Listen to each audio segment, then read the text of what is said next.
की प्रभु की महिमा का वर्णन किया गया है।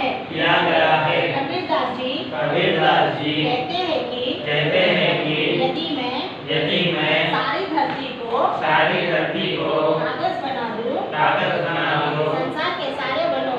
संसार के सारे वनों की लकड़ियों से कलम बना लूं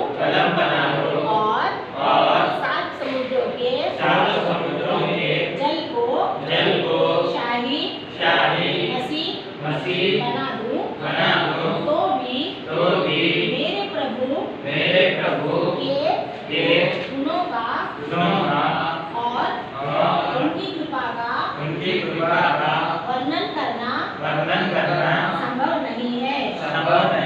कहने का तात्पर्य यह है कि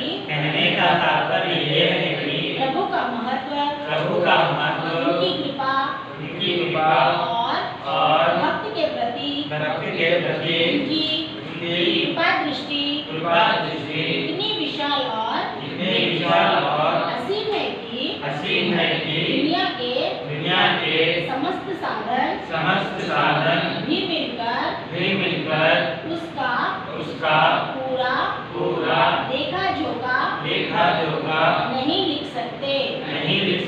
भगवान के बारे में कोई भी कितना भी लिखना चाहे तो लिख सकते हैं कि भगवान क्या है, बहुत इंसानों से बहुत परे, बहुत आगे है। उनकी महिमा करना और उसके बारे में लिखना कोई भी नहीं लिख सकते। समझ में आया हम सभी को?